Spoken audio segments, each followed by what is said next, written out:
నమస్తే, welcome to beyond headlines. వార్తల వెనక వాస్తవాలను మీకు అందించేటువంటి ప్రయత్నమే ఈ బియాండ్ హెడ్లైన్స్ కార్యక్రమం. తాజాగా United Arab Emirates president Sheikh Mohammed bin Zayed ఆకస్మికంగా భారత్తో పర్యటించారు. ప్రధాని మోదీ స్వయంగా వెళ్లి ఆహ్వానించారు, ప్రోటోకాల్ను పక్కన పెట్టి. మరి హెడ్లైన్స్లో చాలామంది ట్రేడ్ డీల్స్ కోసమే అని అంటున్నారు, కానీ హెడ్లైన్స్ వెనకాలేముంది? ఇంత ఆకస్మికంగా పర్యటన చేయడానికి గల కారణాలు ఏంటి, ఏమై ఉండొచ్చు, ఏం జరిగింది ఆ 2 గంటల్లో? Let's talk about it. నాతో స్టూడియోలో అందుబాటులో ఉన్నారు మా రీసెర్చ్ అనలిస్ట్ ఆదిత్య కృష్ణ గారు. ఆదిత్య గారు నమస్తే. నమస్తే అండి. అన్ని హెడ్లైన్స్లో కూడా 2 గంటల పర్యటన లేదా 3 గంటల పర్యటన, చాలా ట్రేడ్ డీల్స్ జరిగాయి అని చెప్తూ ఉన్నారు. ఓకే, అది జరిగి ఉండొచ్చు, జరిగింది కూడా. Okay, but beyond trade deals ఇంకా ఏమైనా జరిగిందా ఈ 2-3 గంటల పర్యటనలో? ఒకవేళ ట్రేడ్ డీల్స్ కోసమే అయితే మొన్న అనుకుని నిన్న రావడం ఏంటి? అంత సడన్గా రావాల్సిన అవసరం ఏమంది? కరెక్ట్ అండి. ఇక్కడ మనకి యూఏఈ నుండి హెడ్ ఆఫ్ స్టేట్ వచ్చారు, డైరెక్ట్గా షేక్ ఆయననే వచ్చారు. ఇదేమి ఆయన అంటే ఆయనతో పాటు డిప్యూటీ పిఎంని కూడా తీసుకొచ్చారు, అంటే క్రౌన్ ప్రిన్స్ని తీసుకొచ్చారు, హూ ఆల్సో రిప్రజెంట్స్ డిఫెన్స్ కూడా అతనే రిప్రజెంట్ చేస్తారు, అట్లాగే ఫారిన్ అఫేర్స్ అతను కూడా తీసుకొచ్చారు. ఆయన ఒక్కరు రాలమ్మల, వీళ్ళందరినీ తీసుకొచ్చారు. జనరల్గా ఇట్లా హెడ్ ఆఫ్ స్టేట్ వచ్చినప్పుడు మనం గమనిస్తే జనరల్గా మనకు ఫస్ట్ కనబడే విజువల్స్ మన రాష్ట్రపతి భవన్లో కనబడతాయి. ఈసారి రాష్ట్రపతి భవన్లో కనబడలేదు. పాలం ఎయిర్ ఫోర్స్ బేస్లో ల్యాండ్ అయ్యారు. అక్కడి నుంచి సీదా ఈ 7 లోక్ కళ్యాణ్ మార్క్ వెళ్ళిపోయారు అక్కడ. So direct meeting, direct agenda ప్రధానమంత్రి మోదీజీని కలవడానికి వచ్చారు ఆయన. సో ఇది ఒక చాలా అన్యూజువల్ అయిన విషయం. ఇట్లాంటి స్టేట్ విజిట్స్ కూడా ఇప్పుడు అప్పుడప్పుడు ఏమవుతుంటే ఇన్ ట్రాన్సిట్ ఉంటాయి. ఎట్లా అంటే ఇప్పుడు మోదీజీ ఎక్కడికైనా వెళ్తూ యూఎస్కి వెళ్తూ దారిలో దుబాయ్లో అబుదాబీలో ఆగి వెళ్ళడం ఒకటి. ఇది అట్లా కాదు. ఆయన 3 గంటలు ఓవరాల్ ప్లాన్ మొత్తం 3 గంటలు. ఇన్ఫాక్ట్ మీరు మినిస్ట్రీ ఆఫ్ ఎక్స్టర్నల్ అఫేర్స్ వెబ్సైట్కి వెళ్ళి చూస్తే అక్కడ ఆయన arrival time 4 PM, departure time 7 PM అని ఉంది. అంతే. సో 3 గంటలు ఆయనది. భారత్లో నిలబడింది 3 గంటలు. అక్కడ జరిగిన మీటింగ్ 1 hour 45 minutes అంతే. మోదీ గారికి అంతే స్ట్రైట్ వెళ్ళారు, టు ద పాయింట్ ఏదో వెళ్ళారు. ఆయన ఒక్కళ్ళే కాకుండా ఆయనతో పాటు ఇంపార్టెంట్ వేరే వాళ్ళని కూడా తీసుకెళ్లారు. దాంతోపాటు ఒకేసారి ఎగ్జిట్ అయిపోయారు. సో ఇంత తక్కువ టైంలో ఏం డిస్కస్ చేశారు? ఇంకోటి, మినిస్ట్రీ ఆఫ్ ఎక్స్టర్నల్ అఫేర్స్ ఈ ఇన్ఫర్మేషన్ ఆయన వస్తున్నారని చెప్పే ఇన్ఫర్మేషన్ కూడా ఆయన January 19th వస్తే January 18th చెప్పారు. అంటే లిటరల్లీ అది ఒక 1 day లేకపోతే ఓవర్ నైట్ ప్లానింగ్ అయిపోయింది. దట్ ఇవాళ రేపటికల్లా వస్తాము, మాట్లాడతాం, వెళ్ళిపోతామని. సో ఇక్కడ ఒక విధంగా మనకి ఇన్ ద హెడ్లైన్స్ మనకి ఇవంతా ట్రేడ్ డీల్ జరిగింది, లేకపోతే కాంప్రిహెన్సివ్ స్ట్రాటజిక్ పార్ట్నర్షిప్ జరిగింది, లేకపోతే రకరకాల డిఫెన్స్ ప్యాక్స్ జరుగుతున్నాయి, ఫుడ్ సెక్యూరిటీ జరుగుతున్నాయి, ఇవన్నీ వస్తున్నాయి హెడ్లైన్స్లో. కానీ అందుకని ఇది ఒక చాలా ఆప్ట్ సబ్జెక్ట్ మన బియాండ్ హెడ్లైన్స్లో మాట్లాడడానికి. ఎందుకంటే ఇంత అన్యూజువల్ అయిన విషయం, దట్ ఇంత సెన్స్ ఆఫ్ అర్జెన్సీలో వచ్చి, అది కూడా వచ్చి కొన్నాళ్ళు నిలబడలేదు, అలా కూడా వచ్చి హోటల్కి వెళ్ళి కాసేపు రిలాక్స్గా వెళ్ళడం ఏమీ లేదు. Straight to the point. Not even 1 day, not even half a day, 12 గంటలు కూడా కాదు, 3 గంటల్లో అయిపోయింది ట్రిప్. ప్లస్ దీని తర్వాత ఇక్కడ నుంచి వేరే దేశంకి వెళ్ళాలంటే లేదు, బ్యాక్ టు బేస్, మళ్ళీ యూఏఈ అక్కడి నుంచి వచ్చారు, మళ్ళీ అక్కడికి వెళ్ళిపోయారు. సో అందుకని ఇది నిజంగానే ఇది ఒకటి అనలైజ్ చేయాల్సినటువంటి విషయం. సో అంత సెన్స్ ఆఫ్ అర్జెన్సీ అనేది ఏముంది అనేది మనం చూడాలి.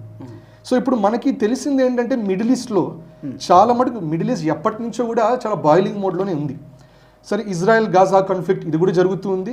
కానీ ఇప్పుడు కొంచెం హాట్ కేక్ లాగా ఉన్న ఒక సబ్జెక్టు బాగా ఇష్యూ జరుగుతుంది, ఇరాన్.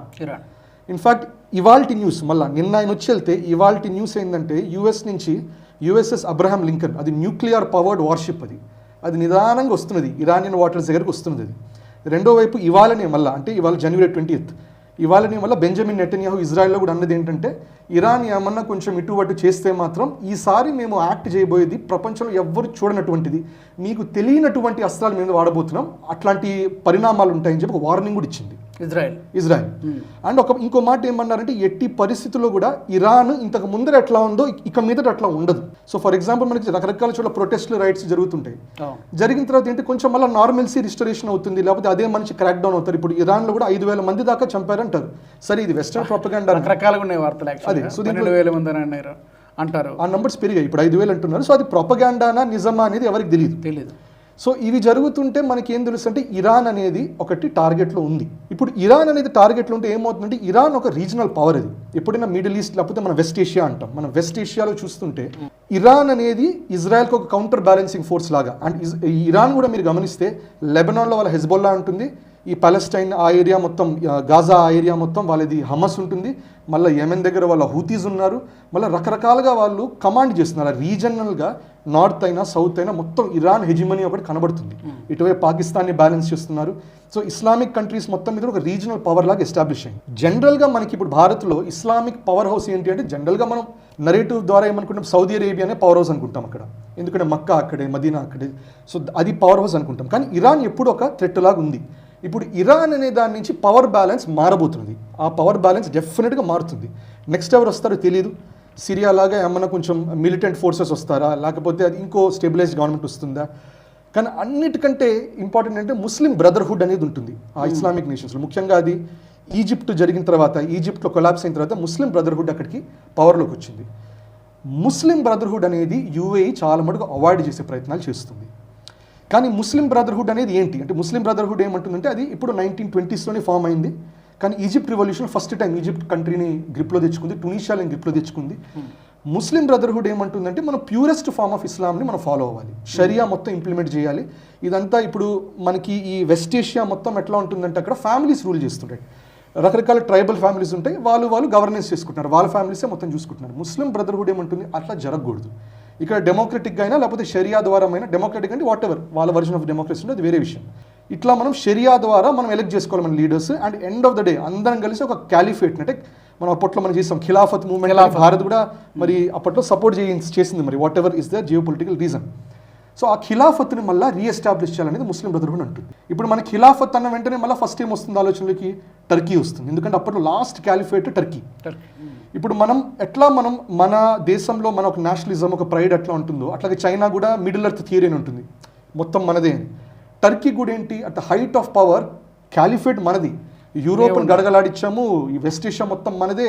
సౌదీ కూడా ఎసెన్షియల్లీ టర్కీనే కంట్రోల్ చేసింది అప్పట్లో. ఆ లెవెల్ ఆఫ్ పవర్ టర్కీది. ఇప్పుడు అది లేదు, కానీ టర్కీకి ఎప్పుడు ఉంది అది మైండ్లో. సో ఇప్పుడు టర్కీ అందుకని మీరు గమనిస్తే ఇప్పుడు పాకిస్తాన్కి భారత్కి జరిగే యుద్ధంలో టర్కీ వెళ్ళి సైలెంట్గా ఇస్తుంటుంది వెపన్స్, డ్రోన్స్, ఇవన్నీ. మన ఆపరేషన్ సింధూర్లో అది కరెక్ట్ తెలిసింది కదా. అండ్ ఇప్పుడున్న అర్దోగాన్ కూడా ముస్లిం బ్రదర్హుడ్కి చాలా క్లోజ్. ముస్లిం బ్రదర్హుడ్లో చాలా మంది టాప్ లెవెల్ వాళ్ళు అర్దోగాన్కి చాలా క్లోజ్. అర్దోగాన్ అంటే టర్కీకి ఉన్న హెడ్, ఇప్పుడు హెడ్ ఆఫ్ స్టేట్. సో రీసెంట్గానే వచ్చిన న్యూస్ అట్లా పాకిస్తాన్, టర్కీ అలాగే వీళ్ళని సపోర్ట్ చేస్తూ సౌదీ అరేబియా, ఈ మూడు కలిసి ఇస్లామిక్ నేటో అనే ప్రపోజిషన్ ఒకటి బయటకు తీసుకొస్తుంది. సో దాంట్లో ఏంటంటే వీళ్ళ ముగ్గురు కలిసి అసలు ఎందుకు మనకి ఇస్లామిక్ నేటో అనేది ఏంటి అనేది చూస్తే, సౌదీ అరేబియా దగ్గర money power, oil power, US దగ్గర లాబింగ్ పవర్ ఉంది. టర్కీ వచ్చేసరికి మిలిటరీ లెవెల్లో మనుషులైనా లేకపోతే ఎక్విప్మెంట్ అయినా మిలిటరీ స్ట్రెంత్ ఉంది. పాకిస్తాన్ వచ్చేసరికి న్యూక్లియర్ వెపన్స్ ఉంది. సో వాళ్ళ కన్సెప్ట్ ఆఫ్ ఇస్లామిక్ నేటోలో అట్లా Pakistan for nukes, Turkey for military, Saudi for wealth అన్నట్టు ఈ ఒక మోడల్ తయారు చేసుకుంటున్నారు. ఇది ఎట్టి పరిస్థితుల్లో యూఏఈకి ఇష్టం లేదు. రీసెంట్గా మనం చూసాం యూఏఈ వాళ్ళు పాకిస్తాన్లో న్యూ వీసాస్ ఇష్యూ చేయడం ఆపేశారు. అదొక రకమైన సిగ్నలింగ్ దట్ యూఏఈకి పాకిస్తాన్కి మధ్యలో అంతా కూడా అంత చేటు ఏదో మంచి ఏమంటారు చాలా లవీ డూవీగా లేదు అన్నట్టు ఒకటి తెలుస్తుంది. రెండోది మనం ఏం చూడాలంటే సౌదీ అరేబియాకి యూఏఈకి గత కొన్ని సంవత్సరాల నుంచి చాలా వివాదాలు, చాలా ఇబ్బందులు నడుస్తున్నాయి. ఇది మనకి మెయిన్ స్ట్రీమ్ మీడియాలో మనకి రావట్లేదు, మనం అది కన్సిడర్ చేయట్లేదు. కానీ యాక్చువల్గా సౌదీకి యూఏఈకి మధ్యలో చాలా ఇబ్బందులు ఉన్నాయి. అది ఇన్ఫ్యాక్ట్ 2025లో లాస్ట్ అంటే కొన్ని నెలల క్రితమే చాలా ఎస్కలేట్ అయింది. ఎందుకు ఎస్కలేట్ అయిందంటే యూఏఈకి సంబంధించిన ఒక షిప్ని సౌదీ అరేబియా ఎయిర్ ఫోర్స్తో అటాక్ చేసి ముంచేసింది. అది ఎందుకు అంటే ఇక్కడ మళ్ళీ ఇది భలే ఇంట్రెస్టింగ్ ఇది సినారియో. ఇది మనకి భారత్లో జనరల్గా మనం మన నేబర్హుడ్ చూస్తాం కాబట్టి, వెస్ట్ ఏషియా కూడా మన నేబర్హుడ్, అది మనం గమనించాం. కానీ అక్కడ ఏమవుతున్నదంటే సౌదీ అరేబియా ఏమంటుందంటే ముఖ్యంగా ఒక 3-4 దేశాలు ఉన్నాయి. యెమెన్ ఒకటి ఉంది. యెమెన్ ఎక్కడంటే కరెక్ట్గా సౌదీ అరేబియా కింద ఒమాన్ పక్కన ఉంటుంది, అది యెమెన్. రెండవది ఏంటంటే సొమాలియా. యెమెన్కి సముద్రం దాటితే కొంచెం గల్ఫ్ ఆఫ్ ఏడెన్ దాటిన వెంటనే మనకి సొమాలియా ఉంటుంది, అక్కడి నుంచి చాలా మంది పైరట్స్ వస్తుంటారు. దానిపైన సుడాన్ ఉంటుంది. ఇప్పుడు ఈ 3 దేశంలో కూడా ఏంటి పైరట్స్ ఉంటారు, వాటి గవర్నెన్స్ స్టేట్ కంట్రోల్ చేస్తుంది. ఇప్పుడు సౌదీ అరేబియా ఏమంటుందంటే వీళ్ళందరూ ఎట్లా ఉన్నారు అట్లా బాగానే ఉన్నారు, సో సొమాలియాలో ఉన్న వాళ్ళు అట్లాగే ఉండాలి, యెమెన్లో ఉన్న వాళ్ళు అట్లాగే ఉండాలి, సో దాంట్లో ఉన్నది ఓకే అంటారు. యూఏఈ ఏమంటుందంటే సొమాలియాలో ఉండేటటువంటి సదర్న్ ట్రాన్సిషనల్ కౌన్సిల్ అని వాళ్ళు సొమాలియాలో సొమాలిలాండ్ అని బ్రేక్ చేద్దాం ట్రై చేస్తున్నారు. యెమెన్లో సదర్న్ ట్రాన్సిషనల్ కౌన్సిల్ అని ఉంది, వాళ్ళు సౌత్ యెమెన్ విడదీయాలని ట్రై చేస్తున్నారు. అట్లాగే సుడాన్లో కూడా ఆర్ఎస్ఎఫ్ అని ఒక ఎంటిటీ ఉంది, వాళ్ళు కూడా సుడాన్ ఆల్రెడీ నార్త్ సౌత్గా విభజన అయిపోయింది, మళ్ళీ ఇంకో విభజన చేయాలని ట్రై చేస్తున్నారు. సో యూఏఈ ఏం చేస్తుందంటే యెమెన్, సొమాలియా, సుడాన్లో ఎట్టి పరిస్థితుల్లో దేశాలని బ్రేక్ చేసే ప్రయత్నం, అట్లాంటి మూవ్మెంట్స్కి సపోర్ట్ ఇస్తున్నది యూఏఈ. ఇది సౌదీకి ఏమాత్రం ఇష్టం లేదు. సో యూఏఈ ఎందుకు చేయాలంటే ఇప్పుడు సౌదీ బ్యాక్ చేసే 3 దేశాల్లో కొంచెం ముస్లిం బ్రదర్హుడ్ స్ట్రాంగ్గా ఉంది. అండ్ యూఏఈ వచ్చేసరికి అది ప్రో ముస్లిం బ్రదర్హుడ్ కాదు. ఇన్ఫ్యాక్ట్ అరబ్ స్ప్రింగ్స్ అని జరిగి మనకి ఇరాక్ కొలాప్స్ అయ్యి, ఇరాన్, లిబియా అని కొలాప్స్ అయినప్పుడు యూఏఈలో కూడా ముస్లిం బ్రదర్హుడ్ చిన్నగా మొదలుపెట్టింది, ఇక్కడ డెమోక్రసీ రావాలి ఇవి అని మొదలుపెట్టిన వెంటనే క్రాక్ డౌన్ చేసి మూసేశారు అక్కడ. సో వాళ్ళకి ఏంటంటే రాడికల్ ఇస్లాం అని వాళ్ళు ఎక్కువ ప్రమోట్ చేయదలుచుకోవాలి. వాళ్ళు మోడరేట్ ఇస్లాం. ఇంకోటి వాళ్ళు బిజినెస్ వైజ్ అంతా ఎకానమికల్గా కూడా ఏంటంటే ఇప్పుడు కరెంట్ ఉన్న డిస్పెన్సేషన్ మొత్తం సౌదీ కొంచెం ఫేవరిజంగా ఉంది. ఇప్పుడు యూఏకి ఏంటి కొత్త ఫ్యాక్షన్స్ వస్తే మనకు కూడా కంట్రోల్ వస్తుంది. సో ఎట్లా అంటే యెమెన్ ద్వారా ఈ గల్ఫ్ ఆఫ్ ఏడెన్ ఇటువైపు స్టేట్ ఆఫ్ హార్మోజ్ వైపు కొంచెం అంటే ఈ వెస్ట్ ఏషియా కింద ఉన్న భాగం అంతా కంట్రోల్ వస్తుంది. అట్లాగే సుడాన్లో గవర్నమెంట్ మారిపోతే లేకపోతే సుడాన్లో ఇంకో దేశం విడిగా వస్తే రెడ్ సీ మీద కంట్రోల్ కొంచెం పవర్ ఇన్ఫ్లుయెన్స్ యూఏకి వస్తుంది. అట్లాగే మన కింద సొమాలియా దగ్గర కూడా అదే ఎంట్రీస్. ఇప్పుడు బేసికల్గా భారత్ నుంచి యూరోప్కి వెళ్ళాలని కూడా ఎట్లా వెళ్తాం మనం, ఇట్లా వెళ్తూ ఫస్ట్ యూఏ దగ్గర మస్కట్ దగ్గర ఆగుతాం. ఆగి అది బేసికల్గా స్టేట్ ఆఫ్ హార్మోజ్ దగ్గర ఆగుతాం. అక్కడి నుంచి మళ్ళీ చిన్నగా గల్ఫ్ ఆఫ్ ఏడెన్ మీదుగా రెడ్ సీ దాటుకుంటూ సూయజ్ కెనాల్ మీదకి వెళ్ళాలి మనం. సో ఇది మొత్తం కరెంట్గా ఏంటంటే కొంచెం ప్రో సౌదీగా ఉంది. అది మార్పు తీసుకొచ్చే ప్రయత్నంలో యూఏ చేస్తున్నది. సో యూఏకి ఏంటంటే ఒకటి వాళ్ళ ఫ్యామిలీ పవర్ని మెయింటైన్ చేయాలి, control grip over the country అనేది మరి ఎవరికైనా అది రాజధర్మం. అది ఇంకా రాజు అనేవాడు కాపాడుకోవాలి. అక్కడ అదే సిస్టమ్ నడుస్తుంది కదా ప్రతి చోట. భారత్లో కూడా పొలిటికల్ పార్టీస్ కూడా ఒక విధంగా అట్లా అయిపోయింది. కొన్ని చోట్ల ఫ్యూడలిజం సిస్టమ్స్ లాగా ఇంకా ఉన్నాయి, దట్ కొన్ని పొలిటికల్ పార్టీస్ కంట్రోల్ చేస్తున్న అన్నట్టు కూడా ఉన్నాయి. అది ఫైట్ చేసే న్యాచురల్ ఫోర్సెస్ ఉంటాయి. కానీ ఇక్కడ వెస్ట్ ఏషియాలో బాగా క్రాక్ డౌన్ అవుతారు, సౌదీ అయినా యూఏ అయినా. సో వాళ్ళకి ఒకటి ఏంటంటే ఈ పవర్ మెయింటెనెన్స్ చేయాలి. ముస్లిం బ్రదర్హుడ్ వస్తే పవర్కి డేంజర్, ఇదొకటి. సో సౌదీ డైరెక్ట్గా ఉండటం కూడా డేంజరే. సౌదీ ఇవన్నీ ఇప్పుడు సౌదీ కూడా మీరు చూస్తే మొహమ్మద్ బిన్ సల్మాన్ అని అతను వచ్చారు. ఆయన కొంచెం లిబరలైజ్ చేస్తున్నాడు. లేడీస్ సరే మీరు కార్ డ్రైవ్ చేయొచ్చు, బుర్కాలు మొత్తం అక్కర్లా ఫేస్ ఓపెన్ చేసుకుని ఉంచవచ్చు, తర్వాత ఇంకొంచెం లిబరలైజ్ చేయటం, ఇంకొంచెం బిజినెస్కి అలౌ చేయటం, ఇవన్నీ చేస్తున్నాడు. కానీ ఇంకా సౌదీలో ఏమంటున్నారు, అక్కడ లోకల్గా ఉండే క్లెరిక్స్ వీళ్ళందరూ ఏమంటున్నారంటే ఇంత లిబరలైజ్ చేయవాకు, షరియాని మర్చిపోవాకు, నువ్వు మర్చిపోతూ ఊరుకోరు అని చెప్తున్నారు. సో ఎప్పుడైనా చేంజ్ కూడా ఎట్లా ఉంటుందంటే మనం అనుకుంటాం ఇప్పుడు మోదీజీ వచ్చినా మొత్తం మార్చేయచ్చు కదా, మొత్తం ప్రతి చోట ఇది చేసేయచ్చు కదా, ఇవన్నీ అనుకుంటాం.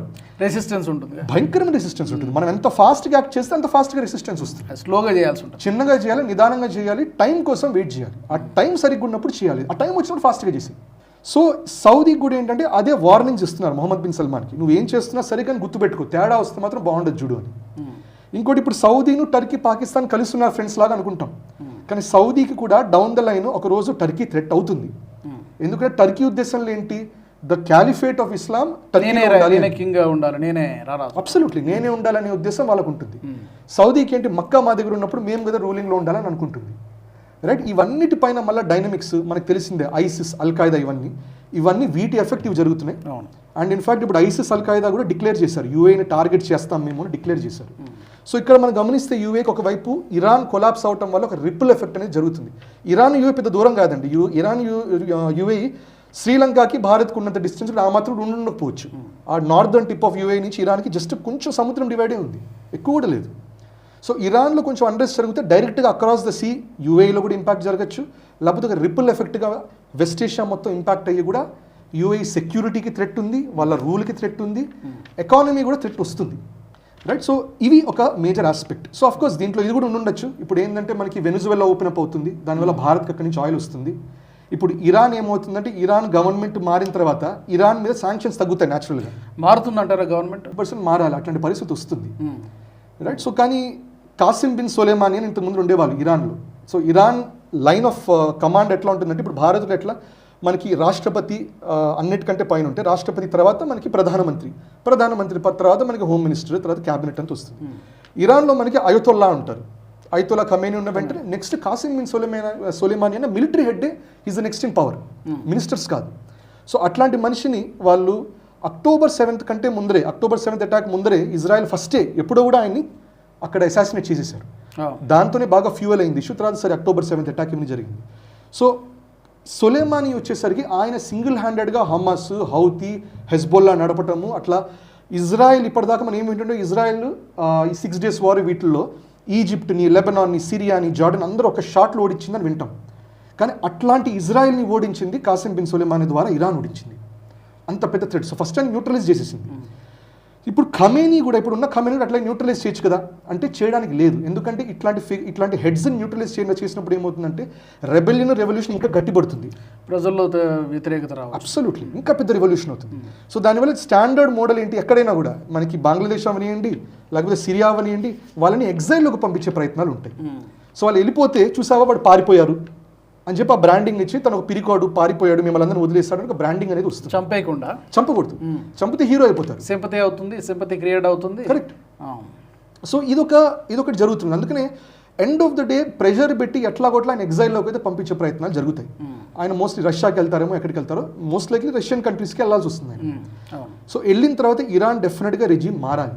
మారిన తర్వాత ఏమవుతుందంటే దాంట్లో ఆయిల్ మీద కూడా శాంక్షన్ తగ్గుతుంది. అప్పుడు భారత్కి మళ్ళీ అవెన్యూ ఓపెన్ అవుతుంది. ఇప్పుడు ప్రస్తుతానికి భారత్ ఇంపోర్ట్ చేసే క్రూడ్ ఆయిల్లో మనకి ఉన్న కంట్రీస్లో యూఏఈ 4th ర్యాంక్లో ఉంది. లిక్విఫైడ్ న్యాచురల్ గ్యాస్లో ఖతార్ తర్వాత 2nd ఉంది యూఏఈ. సో ఇప్పుడు ఇరాన్ ఓపెన్ అప్ అయితే మోస్ట్లీ మనకి ఎల్ఎన్జీను ఆయిల్ కూడా వేరే ఆప్షన్స్ కూడా రాబోతున్నాయి మనకి. సో ఒక ఎకానమిక్ యాంగిల్ కూడా మేబీ టు సమ్ ఎక్స్టెంట్ ఉండే ఉంటుంది. దట్ ఇరాన్ ఓపెన్ అయిన వెంటనే మా దగ్గర మీరు తగ్గించకండి, లేకపోతే పెంచండి. సో ఇన్ఫాక్ట్ ఒక పాయింట్ అదే రాశారు, 10 సంవత్సరాలు ఎల్ఎన్జీ సప్లై వాళ్ళ ఆడ్నాక్ అని ఉంటుంది, అబుదాబి నేషనల్ ఆయిల్ కంపెనీ, దాని నుంచి మన హిందుస్థాన్ పెట్రోలియం కార్పొరేషన్ అంటే హెచ్పిసిఎల్కి సప్లై చేస్తాం. 10 years కూడా ఒక అగ్రిమెంట్ అయిందని అంటున్నారు. సో ఇక్కడ ఐ థింక్ సెక్యూరిటీ అనేది, దాంతోపాటు ఎకానమీ అనేది, ఈ రెండు చాలా మటుకు ఈ ఫోకస్తో పెట్టుకుని వచ్చి ఉండొచ్చు. లేకపోతే 1 hour 45 minutesలో మనం ఈ చిన్న డిస్కషన్ పెట్టుకుంటేనే మనకి 20-30 నిమిషాలు పడుతుంది.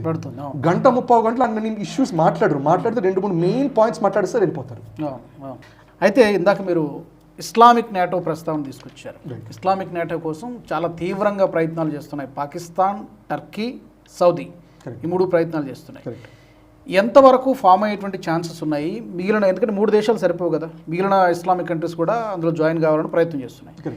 ఫామ్ అవుతుందా? ఒకవేళ అయితే మన పర్స్పెక్టివ్లో, భారత్ పర్స్పెక్టివ్లో ఎంతవరకు థ్రెట్ అని అనుకోవచ్చు మనం? అది ఫార్మ్ అంటే ఇంకా స్పెక్యులేషన్ ఉంది, కానీ ఒకటి ఏంటంటే ఎప్పటికీ అది కంప్లీట్గా అవ్వదు. అది ఎందుకు అవ్వదంటే ఇప్పుడు మీకు ఎండ్ ఆఫ్ ద డే ఇరాన్లో మీకు అయోతోల్లా అంటే షియా కాబట్టి సపోర్ట్ చేయడు, సెక్యులర్ గవర్నమెంట్ వస్తే సెక్యులర్ కాబట్టి సపోర్ట్ చేయడు, ఇంకోటి వస్తే వాడు మళ్ళీ సపోర్ట్ చేయడు. ఇది ఒక వాళ్ళకే ఉంటుంది, రకరకాల కాన్ఫ్లిక్ట్స్ ఉన్నాయి. ఇప్పుడు అనుకున్నాం ఆల్రెడీ సౌదీకి యూఏకి అసలు పడట్లా. సౌదీ వెళ్ళి డైరెక్ట్గా యూఏ షిప్ మీదే దాడి చేసింది, దాంతో రిలేషన్స్ బాగా దెబ్బతినే వాళ్ళవి. ఇప్పుడు యూఏఈ ఏం చేస్తుందంటే, యూఏఈ మనకి 2020 అనుకుంటా అబ్రహాం అకార్డ్స్ అనేది సైన్ చేసింది ఇజ్రాయెల్తో. దాంతో ఏమంటున్నారంటే ఇంకా ఇజ్రాయెల్తో మనం చిన్నగా రికగ్నైజ్ చేద్దాం డిప్లొమాటిక్గా. సౌదీ ఇంకా రికగ్నైజ్ చేయాల. సౌదీ ఇంకా ఇజ్రాయెల్తో డిప్లొమాటిక్ రిలేషన్స్ ఇంకా రిస్టోర్ అవ్వాలి. మేబీ బ్యాక్ ఛానల్ నడుస్తుంటాయి, బట్ ఇన్ పేపర్ లేకపోతే పబ్లిక్లో అది లేదు. కానీ యూఏఈ అనేది సైన్ చేసింది దట్ మేము ఇజ్రాయెల్ నార్మలైజ్ చేసుకుంటాం రిలేషన్స్ అని. ఇప్పుడు ఇజ్రాయెల్, గ్రీస్, సిప్రస్ ఈ 3 కలిసి ఒక స్ట్రాంగ్ యూనిట్ తయారు చేస్తుంది, రైట్. సో ఇవన్నీ కూడా కొంచెం సౌదీ నుంచి టర్కీకి కొంచెం అటుపక్కన దేశాలే. ఒక విధంగా మనం అంటుంటాం చైనా మనకి ఇది అంటాం కదా, స్ట్రింగ్ ఆఫ్ పర్ల్స్ అంటాం మనం. సో ఇవి జరుగుతూ ఉండగా ఒకవైపు రెండోది ఏమవుతుందంటే అట్లాగే ఇజ్రాయెల్ కూడా ఒక విధంగా టర్కీని, సౌదీని కొంచెం చెక్స్ అండ్ బ్యాలెన్స్, సౌదీ కనుక టర్కీని చెక్స్ అండ్ బ్యాలెన్స్ లాగా ఇజ్రాయెల్, సిప్రస్, గ్రీస్ ఫామ్ అయింది. దాంట్లో యూఏని లాగుదామని ట్రై చేస్తున్నారు. అండ్ యూఏ కూడా కొంచెం అటువైపు వెళ్దాం అనుకుంటుంది. ఇన్ఫ్యాక్ట్ వాళ్ళు భారత్కు ఆల్రెడీ వాళ్ళు చెప్పారు మీరు మాతో కలవండి అని. భారత్కు ఆల్రెడీ ఇజ్రాయెల్తో మంచి రిలేషన్ ఉంది, గ్రీస్తో ఉంది, సిప్రస్తో ఉంది. సో యూఏ ఏం చేయొచ్చు అంటే దీని గురించి కూడా అయి ఉండొచ్చు, దట్ దీనిలో కలుస్తాము, మనందరం కలిసి ఉందాము, డిఫెన్స్ వైజ్ మాకు సపోర్ట్ కావాలి అనేది. ఇప్పుడు మనం భారత్కి యూఏకి కాంప్రిహెన్సివ్ స్ట్రాటజిక్ పార్ట్నర్షిప్ అనేది ఉంది. ఆ స్ట్రాటజిక్ పార్ట్నర్షిప్లో డిఫెన్స్ అంటే ఎవరైనా దాడి చేస్తే అటాక్ చేయడం అనేది కాదు, ఇంకా హయ్యర్ లెవెల్ ఉంటాయి వాళ్ళ కోసం లాబీ చేయటం. ఇప్పుడు అప్పట్లో పాకిస్తాన్ సింధూర్ తర్వాత వెళ్ళి ఏదేదో మాట్లాడి భారత్ మీద ఏవో ఓఐసి అని ఉంటుంది, oil organization of Islamic countries. So వాళ్ళందరి చేత మన మీద స్టేట్మెంట్లు ఇప్పిస్తారు. సో ఇట్లాంటివి కూడా ఉంటాయి, స్టేట్మెంట్స్ ఇస్తారు కానీ వాళ్ళు ఏం చేయరు, వాళ్ళు కానీ స్టేట్మెంట్స్ ఇస్తుంటారు, నైతిక మద్దతు అంతే. లాబింగ్ చేయటం, ఇన్ఫ్లుయెన్స్ చేయటం, పబ్లిక్ చేయటం, ఇవన్నీ ఉంటాయి. సో ఇట్లాంటి దానికోసం కూడా భారత్, యూఏఈ కలుస్తాయి అండ్ మోస్ట్లీ ఇజ్రాయెల్కి క్లోజ్ అవుతున్నది, రైట్. సో ఈ 2 గ్రూప్స్ అనేవి వేరు గ్రూప్స్ అవ్వబోతున్నాయి. ఇప్పుడు దీంట్లో అంటే మళ్ళీ ఖతార్ది దాని ఉంది. ఖతార్ కూడా మళ్ళీ కొంచెం ప్రో ఇస్లామిక్ ముస్లిం బ్రదర్హుడ్ ఉంటుంది. దాంతోపాటు యూఏకి ఖతార్కి కూడా పడట్లా.